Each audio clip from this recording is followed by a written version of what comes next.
Bismillahirrahmanirrahim. Assalamualaikum. Alhamdulillah, pada hari ini kita ketemu lagi untuk membahas kembali tentang materi sejarah. Nah, pada hari ini Ibu akan membahas tentang sistem demokrasi terpimpin di Indonesia, yaitu yang berlangsung dari tahun 1959 sampai 1966. Nah, di mana pada masa demokrasi terpimpin ini ditandai dengan kekuasaan Presiden Soekarno yang sangat kuat sekali. Ya. Nah, yang akan dibahas pada bab 3 itu adalah tentang dinamika politik, kemudian perkembangan ekonomi pada masa demokrasi terpimpin. Nah, tentang dinamika politik, ya, yang akan dibahas adalah tentang menuju demokrasi terpimpin. Kemudian yang kedua adalah peta kekuatan politik nasional.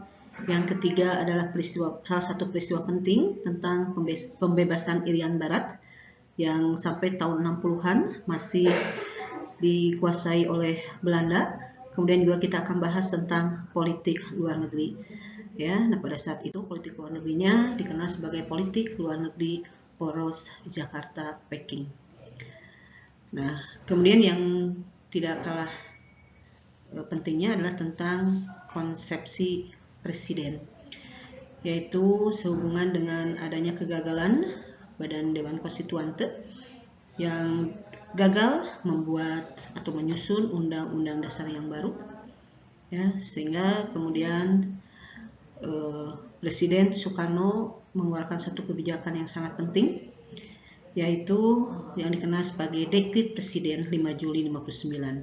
Dekrit itu adalah keputusan yang diambil oleh Presiden dalam keadaan darurat, ya, yaitu diantaranya adalah isi dari Dekrit Presiden, kita kembali melaksanakan Undang-Undang Dasar 45, kemudian meninggalkan UUD 50, dan kemudian membubarkan Badan Konstituante. Nah, keluarnya Dekret Presiden 5 Juli 59 ini menandai dimulainya masa demokrasi terpimpin. Nah, bagaimanakah situasi politik setelah Dekret Presiden 5 Juli 1959? Yang pertama adalah tentu saja kabinet yang terakhir, yaitu Kabinet Juanda, itu dibubarkan, ya. Kemudian diganti dengan kabinet kerja.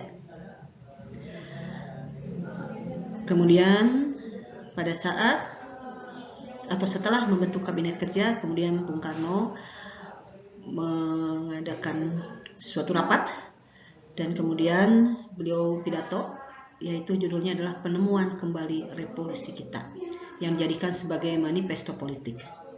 Kemudian Presiden Soekarno juga membentuk lembaga-lembaga, yaitu MPRS, ya, kemudian yang kedua adalah Pro Nasional, kemudian juga membentuk DPR-GR. Nah, dari sini saja, ya, tindakan Bung Karno ini kita sudah bisa melihat bahwa kekuasaan Bung Karno itu lebih tinggi daripada rakyat, lebih tinggi daripada MPR, lebih tinggi daripada DPR. Nah, seharusnya dalam sistem ketatanegaraan demokrasi, kekuasaan tertinggi itu ada di tangan rakyat. Tapi ternyata dengan dibentuknya MPRS, diangkatnya anggota MPRS, angkatnya DPR-GR, dan kemudian malah DPR hasil pemilu tahun 55 yang anggotanya dipilih oleh rakyat itu dibubarkan oleh Presiden. Itu menandakan bahwa kekuasaan Presiden Soekarno sangat kuat sekali. Kemudian Bung Karno pun selain membentuk lembaga-lembaga negara, menyampaikan 5 gagasan yang disebut dengan Ustek, Manipel Ustek, yang ditetapkan sebagai ideologi, ya, resmi dan haluan negara, yaitu Ustek itu adalah Undang-Undang Dasar 45, Sosialisme, Demokrasi Terpimpin, Ekonomi Terpimpin, dan Kepedulian Bangsa, yang disingkat dengan Ustek. Kemudian pada masa demokrasi liberal, peta kekuatan nasional ada di 3 pihak, adalah Presiden Soekarno, kemudian di bawahnya ada PKI, ya, dan kemudian TNI.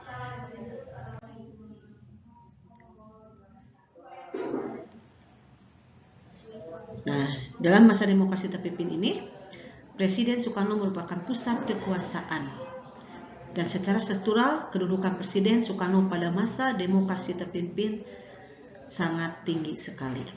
Ya, kita lihat paling atas adalah Presiden, kemudian di bawahnya ada MPRS, Wakil Rakyat, DPR GR, DPA, ini semuanya diangkat oleh Bung Karno. Padahal kalau kita melihat dari sistem ketatanegaraan, harusnya MPR itu ada di atas Presiden. Kemudian DPR itu ada di samping Presiden. Tapi pada masa demokrasi terpimpin kedudukannya seperti ini.